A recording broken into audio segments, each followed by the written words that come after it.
right, welcome back to another episode of the Passion in Motion podcast. I'm your host, Mutsa, and today I'm joined by another very wonderful guest, Wayan, Wayan Vota, and excited to have you here. How about you say hello to the wonderful people out there? Hey everybody, I'm Wayan Vota and I'm the founder of Career Pivot.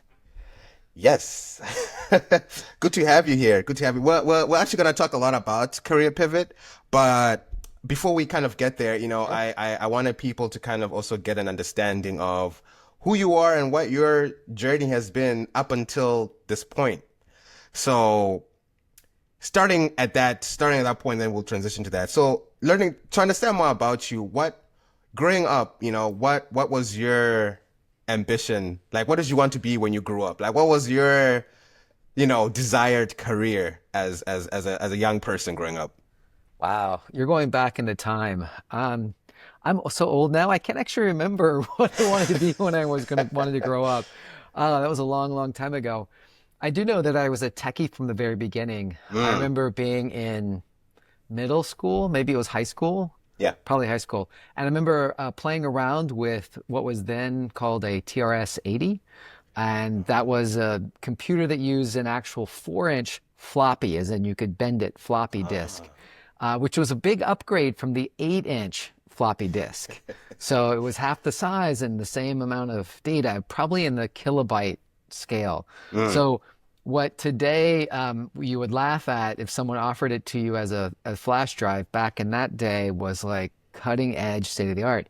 I remember having a lot of fun with my friend Tommy. We would play around with computers in a language called BASIC because all you mm, had was a little cursor mhm. and you had to type in instructions and see what would happen. Yeah, that was, I remember playing Oregon Trail. I don't know if Oh, you're familiar with Oregon Trail, I don't but think I've heard about that one. well, those of you who know about Oregon Trail, you will know that on occasion I died of dysentery, but occasionally I did actually make it all the way to Oregon. So what is it? Is it like one of those adventure games that you get your character from one place? I guess they're going through a trail and they have to avoid things like dysentery to stay alive. Well, let's be clear. This was back in Pixel days, Mm. so it was mainly text-based, and you had some questions, and then there Ah, occasionally was little games. And I mean, if you remember asteroids, it's more of like the asteroids kind of concept okay. and visualizations than anything you see today in a video game. Mm. That's so cool. So you are, yeah, those are the early video games, right? Oh yeah. Yeah. Yeah. I started out back in the day. Though it was interesting, later on I was talking with one of my colleagues about um, working on a TRS-80 and our boss walked in the room and he said, "Oh, that you youngins, he has installed the first non-military ENAC being the first computer." So the computer he worked on was the size of a room to do some basic work through punch cards. Mm. And yeah, it's interesting, amazing that just in his lifetime, we've gone from punch cards to, a computer in your pocket that you call a phone. Exactly. And thinking of people who, were alive before the invention of the airplane and saw man land onto the moon. So there's definitely been some pretty amazing advances in the 20th century. Isn't it crazy how like you think these things were made such a long time ago, but there's actually somebody out there who knew life before these things were even a thing. Like I think about kids today who don't even know what life was like before the internet. Like I always see people online when they talk about how they don't know how they would function without Google Maps. Like, how did you guys have a physical map of something and know where to go? And I'm Oh like, my gosh. Now, I'm old enough to have many, many memories of summer road trips where mom or dad was driving and the other parent was in the passenger seat, and many arguments over the mm, map. Oh, no, no, no, flip the map over. Wait, you have to find, page 14D, and you go flipping through the map and try to figure out where you were. And you're like, oh, right, right. You were supposed to take a left back there. Okay, so we'll have to figure out how to take the next exit and turn around and go back the other direction. yeah, Yeah, God, those days. Right now, it's voice. In exactly. 300 yards, turn right. Mm. It's actually it just made me remember a memory. So I'm from Zimbabwe, right? And we had a family trip to Florida back in 2006. So as you can imagine, Florida is a massive place because we're in like Orlando, and my Hmm. dad bought this huge map from the airport. Now imagine coming from, we knew Zimbabwe was not as big as Florida, or like just as intense, as Hmm. it is. So now imagine us being in taxis and trying to figure out where to go with this big American map. At least you were in the backseat of the taxi and it wasn't dad driving and mom saying, "Oh, honey, I think you may have needed to turn left like half a mile ago. I Yeah, don't think we're going to get to Disney World this way, right?" exactly. It's also interesting. So for you, like, what do you think it's been like the boom of technology? Because as you said, you started from a very basic computer. Are you a Hmm. gamer? Because I know, Yeah. and let's talk about games. So like from when you was playing those games, did you kind of like keep up with technology as, now we're at like PlayStation 5 or these Xboxes or.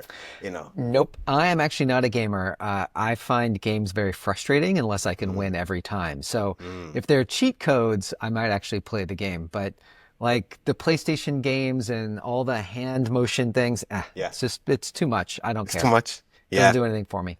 I know yeah. other people are big into games, and if you look at gaming as an industry, it's several times larger than movies as an Hmm. industry. So I understand that there are a lot of people who like playing games. I'm not one of them. Yeah, no, I mean that's totally fair. I get that because it's a lot. I'll tell you that it's a lot. So anyway, so okay, so moving then into like when you were into like college and stuff. So what is your studying? Like what did you study in college? Did you have an idea then? Do you remember what you were like? Okay, this is what I'm trying to be. So I was a surfer in college. I think most of the time I was just trying to stay sober enough to take my classes and pass. I went to the University of Central Florida and Mm, I was a geek then. I remember being in the computer lab and someone telling me that I should really study and get a master's in information science degree mm, and go that route, and I could make great money. And there were a lot of people that were in my college that were working for NASA or at NASA, Kennedy Space Center being nearby. yeah. And I remember just thinking that's just a lot of effort and work. I'm going to go for business. It seems to be a lot easier. Yeah. And actually, I got into accounting.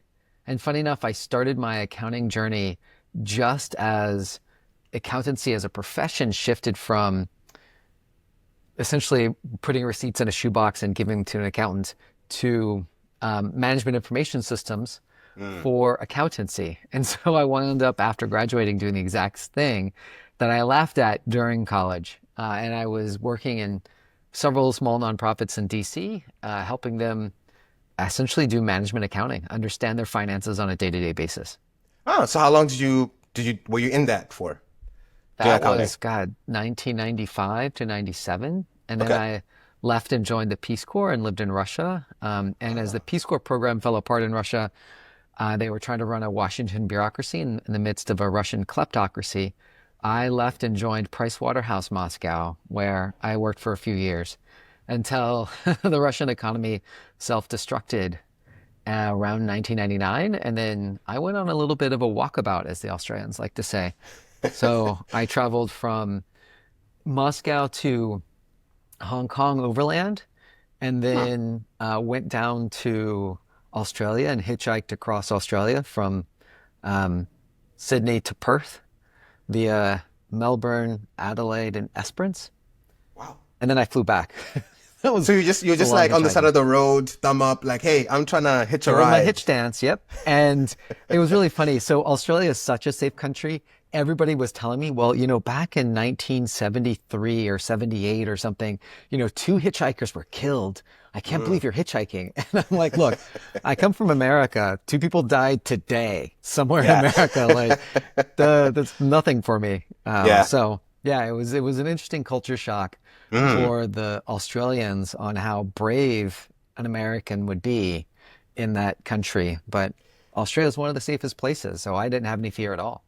Yeah. So was that the surfer in you that was like, I need to go to Australia and hitchhike? Like what was the draw for you to go to Australia? I grew up with hippie parents, and Mm. so travel was always a thing. Okay. And I'd probably been to 20 or 30 countries by the time I was in college. And so to me, the concept of joining the Peace Corps after college was just a normal Mm. aspect. Actually, no, this is the funny story. When I told my parents that I had joined the Peace Corps, my dad said that that was a very structured way to see the world. Because of course, it was U.S. government and official and all this stuff, while my parents had just packed up and went. So after the Price Waterhouse Moscow slow Russian destruction, I grabbed my passport and just went and was like, okay, my cousin's Australian. He was living in Sydney. So my goal was, go across Russia, across China, Southeast Asia, and then down to Australia. And then when I got there, there's a tradition in Australia of shouts, where everybody buys a round for the bar. And I was talking to people in the bar and they all talked about Perth, but no one had been to Perth. And I said, how can you believe in the existence of a city if you've never been there? And so one of them bet me a beer, and I was like, no, I'm not going up all the way to Perth for a beer. I'm going to bet the entire bar a shout. So when I come back, each one of you has to buy me around. And, we wrote it up on the chalkboard and everybody signed their name. But if I didn't get to Perth by hitchhiking, I would have to buy all of them around. So, That's crazy. Yeah. But you think I'm going to lose a bet for free beer as long as I'm in Australia? No way. I'm not losing that bet. So I did. I hitchhiked all the way to Australia, took photographs along the way, sent them back to the bar, got a little vial of Pacific water, Indian Ocean water, and took it back to the bar and be like, I'm drinking for free. That was a great, great time in Australia. That's so crazy. Yeah. How long was that hitchhike actually from Sydney to Perth? Well, the distance from Sydney to Perth is about the distance from Washington, D.C. to San Francisco. So it is a very long distance. And I didn't do it straight. I kind of did a squiggly around the bottom of the country. Yeah. And I want to say it probably took me about a week. A week? Just hitchhiking for a straight week?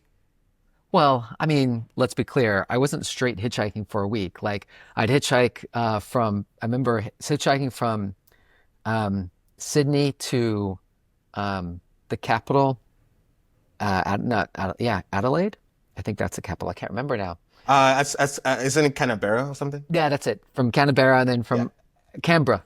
Canberra, and then from Canberra down to Melbourne, and then Melbourne over to Adelaide, and then Adelaide to Esperance, and then Esperance up to Perth. And so I'd stay a day or two in each city. I had to wash clothes and everything. I mean, I was traveling with a little tiny backpack. Yeah. So it was a wild time. It was a great time. I enjoyed it. Did you fight any kangaroos? There are kangaroos that exist in Australia, but they're like deer in the eastern U.S. I mean, they're around and they're annoying, but you don't actually, go out and pet a deer like you don't go pet a kangaroo. And they are wild animals. Like if they perceive you as a threat, they will do what they need to do to move you away and survive the threat. So no, I did not go boxing with any kangaroos. Because they're always ready to beef. Like that. I know that they're always ready though. They're always ready to beef. So I don't think deer are I wouldn't call kangaroos aggressive, but from what I've seen, they're always ready to go at it. Male deer will drop their head and charge you. So don't be thinking female deer will kick or bite if they have to. So they're just usually fast and their first thing is to run, while a kangaroo doesn't necessarily take running as its first option, but it will hop if it has to. Well, yeah, exactly. Yeah. So what was that, given the fact that, I've talked to many people, and as you said, you've traveled to about 20 countries before, you had gone to college or something. So what was that like for you, being able to see parts of the world at a relatively young age? Well, it definitely put the hook in me to go traveling more. I think I'm up to 90 countries now. And to me, like, I only count a country if you actually have been there long enough to have a really good story or spent the night or done something serious. Just like landing in an airport and flying out or something like that does not count. Yeah. I mean, my great example here is I spent probably about 9 hours in Belarusia. My friend and I were trying to go from Poland to one of the Baltic states, and it just goes through a corner of Belarusia, and they have this entire thing where if you don't have a Belarusian visa, they pull you off the train, they try to fine you, they send you back the way you came. Essentially, it's a scam. And we were caught, pulled off the train, and I spent 9 hours waiting for the train to come back the other way with Sergey, who liked Deep Purple from Manchester, England. That's the only thing he could say in English as he opened beer bottles with the one tooth left in his mouth. That's And hilarious. yeah, I have never actually listened to Deep Purple, but I do know Deep Purple from Manchester, England, which is the only way I can say that phrase, thanks to Sergey and his keeping me awake for 9 hours in the middle of the bleeping night. Yeah, it was great. That is nuts. Okay, so final question on this. What's your favorite country you've been at so far and why? Oh, I mean, how do you describe that? Like, how do you define like a country? Is it the people? Is it the food? Is it the culture? Is it the experiences? Mm, And like what's the Zen saying? If a man looks at a river, if he looks again, he doesn't see the same river, it's not the nor is same he the man. same man. Yeah. So, like, Hong Kong was amazing at the point in time that I Yeah. was there, when I was who I was when I was there. Same Mm, with Australia, same with Zambia. I mean, it's you know, just depends, right? yeah. And, now Zim is a different place than it was 5 years ago or 10 years ago. So, ask me what do I think about Zim? I'll tell you the time I was at Zim and who I was there. And I enjoyed going to the track. And if I remember correctly, I took $20 and I came back with 15 after like 2 hours at the track. So I consider that a pretty good day Yeah. betting on the ponies. And it was like, Yeah. a dollar a bet or 50 cents a bet. But it was really fun. So if you're from Zim, you'll understand this. I went to the racetrack in Harare. The Borodale one, Borodale race course. Yeah, the big one right outside of town. I Yeah. mean, I think it's that one. And at first, I was betting with the black African Zimbabweans, and Mm. they actually were pretty quick to tell me, no, no, no, no, you need to be in the stands with the white Zimbabweans. So I went and bet with the white Zimbabweans, and that was one of those like moments where it's like, okay, I am the foreigner, but you aren't seeing me so foreign. You are definitely putting me in the boxes of the local context. So, you know, when in Rome, you do as the Romans tell you. Yeah. Yeah. Well, I've usually have a lot of thoughts about the Zimbabwean social intricacies when it comes to who's doing what and when and South Africa, but the same. Yeah, South Africa the it's same thing. Yeah. So that's a pretty whole, wild. especially right now, that's a whole other conversation Yeah, about, we could definitely get into that, but I feel like we need to set time apart for like, hey, this let's really yeah. talk about that. No, that's cool. So when you actually so you said you did Peace Corps. So what was your Yep. introduction or your other introduction into working for government? Like what are your other entry points into that in working in international development, let's say? All right. So I worked for the. I mean, I was a so I was a Peace Corps volunteer trainee for 3 months, and then I was sworn in as a volunteer, and then I sat in Moscow for 3 months while they tried to figure out how to get us to site because there was some issues. And finally, I chose to exit and just got a job at Price Waterhouse Moscow. They're Mm. really funny. They were like, "You can't get a job in Russia. How are you going to survive here without the Peace Corps holding your hand?" And I told them, "Well, probably like I did last year when I came here by myself and just hung out and had a great time." And they were just shocked and amazed that anybody could do that. So I left the Peace Corps and had a great time. And then, yeah, so I came back to the US, worked for some dot coms, and after that fell apart, I was really interested in this whole concept of how to use my technology skills to improve people's lives around the world. Mm. And so I was hanging out with a friend of mine in Kisumu in Western Kenya, and she was telling me that she was working on computers in schools. And I thought, whoa, this is cool. Yeah. I can use my technology skills, I can help people, and I can see the world. Sign me up. So it only took 2 years of informational interviews before I finally got a job, and I was working leading Geek Corps. Think of it as Peace Corps for the techies. Mm. And that was my entree into international development back in 2004. Okay. Yeah. I was looking into you a little bit before this, and you've definitely had a long career doing different things and working at different places. So yeah, I've been especially in very, that tech. yeah, I've been very promiscuous with my employers. You know what? I actually I like that a lot because I feel like it's good to kind of get a taste of many things. And I mean, it's reflective of you now as I learn more about you that you're a person that loves to taste different things. You've traveled different countries. You've worked different companies. You know, it sounds like you're not just someone who likes to stay in one road, one lane. It's like experience. You're a man of experience. Let's say that. True. Though I've been really focused on digital development, Yeah. and I moved between companies as the companies either focused or defocused on digital development. So, I mean, I would have liked to have stayed at one company for a long time, but it wasn't necessarily the reality of digital development. It waxes and wanes depending on the organization. So I always like to be at organizations that are really focused and want to expand this part of their organization. So I go where people want me to be. No, that's good. Okay, cool.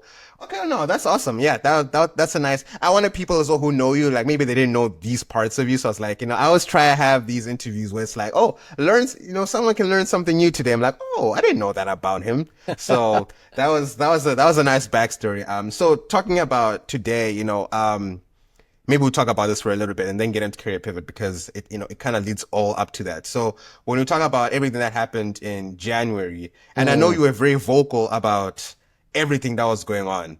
For you personally, like what was going through your mind when you started seeing all these cuts and all these things happen to the international development world and what was happening to people in the sector and all that? So if you remember, which it's wild that it's only been like 4 months now, Yeah. January 19, we had the expectation that there would be a shift. As with every administration, there is a shift and new priorities, and we adjust and move on. Then January 20th came along, and there was going to be a big shift, much larger than we expected. And then January 24th, we had the stop work order. And okay, that's interesting. So that weekend, I had a conversation with my wife, and I said, "Look, honey, I think my profession is under threat. My job could be under threat because of this." And she was amazing. She said, "I have a good job," as in her. We've saved, and because I am, if you know your Aesop's fable, I am the ant, and she is the grasshopper. So I'm always saving, saving, saving. And she said, "This is going to hurt, but I believe in you. I believe in your ability to pivot. You've done it once before we were married, once since we've married, and now, you probably have to do it again." And then that Monday, I went into the office and was helping our firm understand how intense and how destructive the cuts would be. By Tuesday, I was telling them we'd have to lay off a bunch of staff. And by Friday, they told me I was first. That part hurt. Yeah. And then, Saturday morning, I woke up, well, maybe a little hungover, and I was very disappointed and sad with myself. And my wife was very clear. Like she says, get up and get on with it. You had your day for pity party, and now it's a new day, and let's see what you can do. And I was like, okay. She said I should pivot. Let's make it happen. So February 1st, I started Career Pivot because my view was we were all going through this, are about to go through this, are thinking we will go through this. And thousands of people are going to get laid off. Tens of thousands of people are going to be worried they're going to be laid off. And I wanted to have some way to communicate and talk and share for us as a community to come together and think, how do we deal with this mass trauma event as a community? So that was the origin for Career Pivot. And being vocal on LinkedIn, to me, that was just a faster way to reach people and help people understand the intensity of what was going on.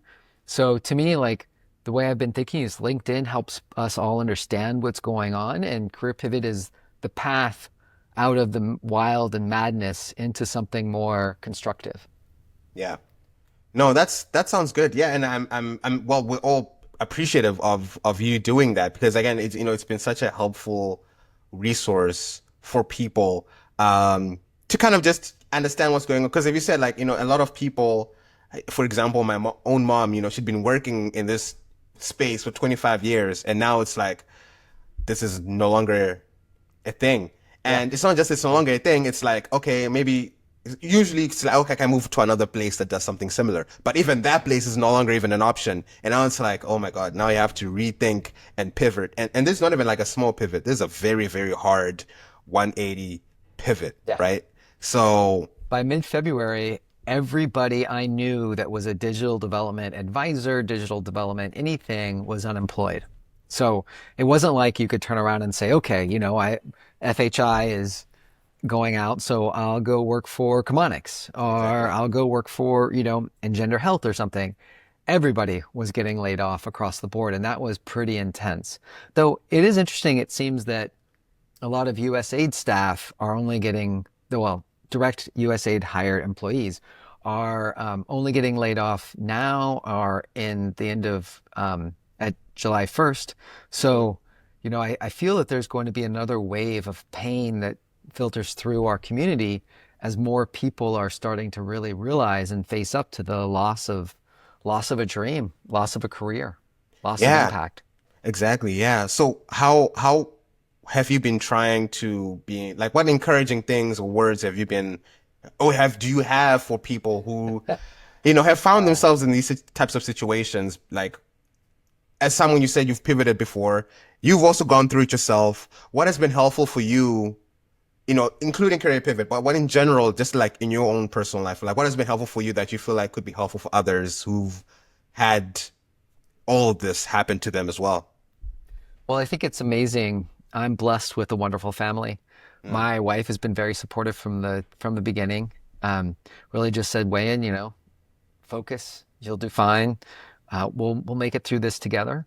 It does help that she has a job outside of international development, so her employment is steady, yeah. which thank God. I know some people who have both spouses in international development, both spouses are laid off. Yeah. They are really hurting. And then I've got two teenage daughters. And some days they're amazing. Some days they're pretty clear about where I am in the world. So it was recently I was telling them that I had like 40 some thousand followers on LinkedIn or 40,000 connections, whatever the terminology LinkedIn uses. And one of my daughters said, "Yeah, Dad, that's like my first day on TikTok." Wow. Yeah, tough crowd there, tough crowd. Yeah. So in that sense, they keep me humble, Mm, and I think that's something to think about. Is we feel that this is a life-changing event, an existential event, and it is. And yet, it's great. I live in Chapel Hill, not in Washington, D.C. So when I walk outside, I see people who are not part of the government, who don't think about government first, and they have a different perspective. My kids definitely have a different perspective, and so it helps, realizing that this is painful and horrible, but it's not everlasting, nor is mm. it the end. We can move on. Yeah. No, 100%. Exactly. Yeah. And so just talking about career pivot, what has surprised you? What has amazed you about the growth and how people have actually been drawn to career pivot? Did you expect it to be something that a lot of people get drawn to, or just what is the experience of it from when you started to where it is now? What has that been like for you? Yeah, wow. I mean, when I started it, I was hoping that maybe 20 or 50 of my friends would join and, we'd form a tight-knit community around digital development, ex-digital development people. And it was a rocket ship of growth. We grew about 4,000 people a month for 3 months Mm, straight. And, to a point of me, it was talked to one of my Silicon Valley friends and he's like, "Oh my God, perfect product market fit. This is amazing. Oh, this is awesome. Congratulations." And I'm like, hold a second here, kids. Hold a second. Every single subscriber is someone who is worried about their job or lost their job. yeah. Every single subscriber is somebody in pain. Every single subscriber is someone who doesn't want to be a subscriber. I mean, to be honest, like I don't want them as a subscriber because if they're subscribing to Career Pivot, it means they're traumatized and trying to find way to find a new job and put their life back together. Yeah. So, that's really humbling. It keeps me grounded. And It's interesting. I celebrate whenever someone tells me they've unsubscribed because they have a new job, and I'm just like, Oh, yes, Career Pivot is working, helping people go through the transition into a new career. mm, And so this is like the real goal. And I think I'm the probably the only Substack author that is excited about an unsubscribe. If you follow the workings of Substack, it's a platform where a lot of authors are writing and trying to get subscribers. yeah. And I think we have like 13,500 now, Mm, and probably 14,000 by the end of May, or actually probably by mid-June. And um, it's intense. I actually would love to see, you know, we're growing like this. I would love to see us grow like that, mm, which is rare in the online world because that means the madness has stopped. People are getting jobs and we're moving on with our lives. yeah. Um, but that isn't necessarily the case. So I am going to be here as long as I need to be here to help people move on into their next profession. Yeah. So for somebody who has actually not heard about Career Pivot and they're hearing for the first time in this conversation Hmm. and they're going through something similar, you know, what would they need to know about Career Pivot? Like what actually, because I know we've been talking about it, like everybody will know, but what exactly is it for? What kind of a community? What's the expectation that someone can be like, oh, this is what it is. Let me actually Yeah. go look it up on Substack. So Career Pivot, which is mypivot.substack.com, is really a community to help those that are coming out of the federal ecosystem. So whether they are an employee of USAID, USDA, CDC, CFPB, all these others, it is a community for the people that worked for the federal government and for the contractors, consultants, NGOs, and everyone else who worked with the federal government. For all those people that are either unemployed or worried about their employment, Career Pivot is here to help them think through what the options are and make their transition from where they're working now to a future job or a future career, future profession, however they define it, in the most expeditious way possible. So Mm. my dream is, as somebody is experiencing or worried about unemployment, Career Pivot helps them think through how to get out of that mental trauma and into a positive career search that leads into new employment. Yeah, and that's very, very needed. And I've also seen from when I've joined, people, including you, post different tips, Hmm. strategies, stories, or about, well, hey, this is what I've seen, this is what's worked, this is, you know, what I'm doing, and this and this and that. So yeah, I think it is a very helpful resource in that, a lot of people weigh in on what they found helpful, or just sharing ideas. Because again, I think from the people that I've spoken to, community has been such a big, big thing in the sense of, before, let's say COVID, when COVID happened, it was very like isolating, right? Like, Hmm. it wasn't very community oriented. It was like, hey, I just need to 6 feet, or I'm just gonna stay in my house and stay safe. And that maybe that like that, not to say trust, but that dependency on your neighbor, it really deteriorated, right? Because you Hmm. couldn't really ask your neighbor for help with anything. It was just you against the world during that time period. And so that what happened in January is like, in my opinion, even worse than COVID. Because with COVID, people lost their jobs, but there was still, you could still get something. But now it's more like, I think it's been a lot more damaging. But at the same time, community has been the thing that has kind of held it all together and should hold it together. Because, for someone who just lost their job, giving you a call and be like, hey, I just need to talk to somebody about this. You'll be like, yeah, I feel the same way. You can kind of just go out and chat and, vent to one another, talk to one another. And, nothing might, you might not get a job out of it, but it's just like, just feeling like, hey, I've got somebody here. So I love that Career Pivot is kind of a community too, where that everybody in there is experiencing the same thing you are. Right. So you don't have to be in your house feeling crazy, feeling demoralized, feeling like it's just me. It's just like, no, there are actually other people who can kind of hold the weight with you, right? And that's actually the main reason why I started Career Pivot. I'll be honest, it was to help me survive as much as to help anybody else. I Yeah. mean, just the knowledge that I wasn't doing this alone, that was so helpful. And then being able to build tools and insights that people could use that were actually meaningful and had impact. That to me was very exciting. It made me remind me of the reason why I would worked in digital development to begin with, Hmm. and very uplifting, very positive. And again, as I see people making that transition and getting new jobs, man, it actually tears me up. It makes me cry half the time when I'm reading emails from people saying, I've unsubscribed because I have a job now. Thank you so much for being there. Yeah. And no guilt, all excitement, all happiness. Yeah, and that's honestly so wonderful. You kind of already spoke about what your hopes are for Career Pivot, that eventually it kind of just dissipates because nobody needs it anymore, and people kind of just figure out, people now have jobs, right? Like is that the overall goal you'd say, or like what, if you could make it into something, what would be, but what's your dream goal with Career Pivot, like moving forward?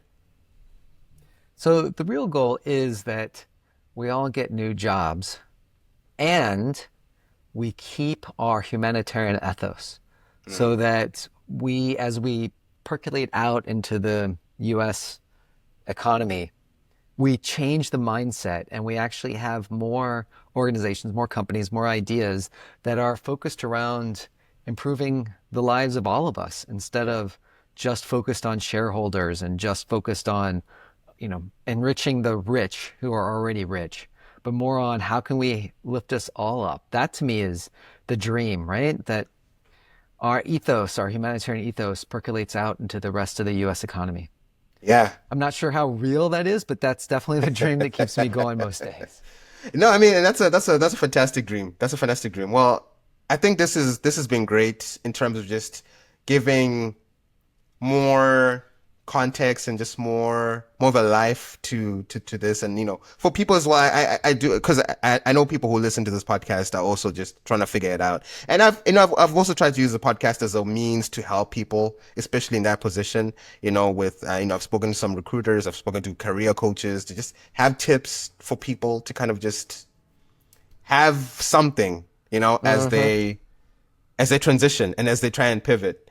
And so, and I mean, this podcast is also a platform, like I was saying earlier, where if someone wants to just come on up here and tell their story, like what we've just done today, and just, have a platform to express themselves, this is a platform for that. So maybe this counts as like the digital version of Career Pivot.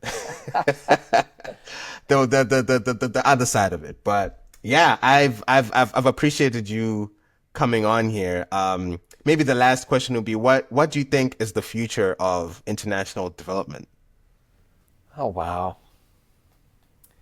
Yeah, if I had that crystal ball, I might use it to figure out what a winning lottery ticket is so I could check out of all of this. I don't know. I mean, I know that just by the numbers, something like 85% of the foreign assistance funding is gone from, Mm, US foreign assistance funding is gone. So an easy way to think of that is 85% of the people who worked in international development in the US context are now going to be unemployed. So we all have to figure out something new to do with our lives. And, it's not a direct correlation. 85% funding is not 85% of all staff, but I think that's a good yardstick to use. So, it's definitely not 10% of us have to look for a new job. And to be really clear, Gates Foundation cannot hire us all. mm, We have to find other employment means. And, a few people have gone into early retirement. A few people decided to leave international development completely. Some people have found jobs in development. And surprisingly enough, I even heard the State Department was hiring recently, though apparently only ex-USAID staff, and there was a scrum to try to get even one of those roles. So, it's there are opportunities out there, but man, it's a rough time to be looking for a job, and I'm trying to figure out all the ways I can help people find a job faster. yeah, no, 100%. But just to maybe kind of end it on a positive note, what's what are your words of hope or encouragement in this particular moment in time to those people out there? As you said, the job market is tough. Yeah, it's So tough. what's something that you would say to somebody to just keep pushing and keep going, keep moving forward? Well, that's the thing. So the US is an extremely dynamic job market, Yeah. and it's always been that way. Someone who works hard, thinks good, puts in the effort, you will get a job. It's not going to happen fast, and maybe not is going to, well, maybe it will not be what exactly you expect, but you'll find employment and you'll find over time um, satisfaction in that employment.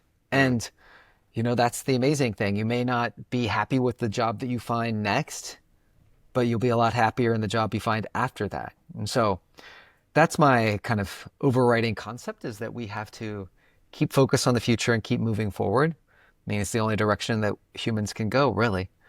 Yeah. And, things will get better. Sometimes they get worse before they get better, but things will get better. Yeah. No, that's very true. That is very, very true. So yeah, and I think that's really a good place to kind of end it. And again, I really appreciate you taking the time to come on here and Sure. meet up with me, talk about these things. I've appreciated learning more about you as well.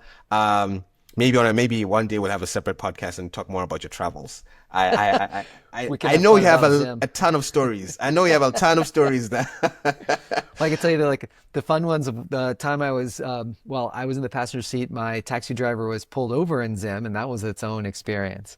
Oh, But yeah, we'll have to save some more Zim stories for later. yeah. Exactly. And even the beer one in Australia. I want to know how many beers you drank that day when you got back. You think I can remember? Yeah, I don't know. Yeah, no, that's true. That's true. So no, awesome. No, thank you again. And for the people listening, we again, podcast is open. If you'd love to come on and tell your story, just hit me up, let me know, and I'll be down for it. But please do comment on the episode, like, share with others. And yeah, I think with that, we will catch you on the next episode. So thanks everybody, and peace out.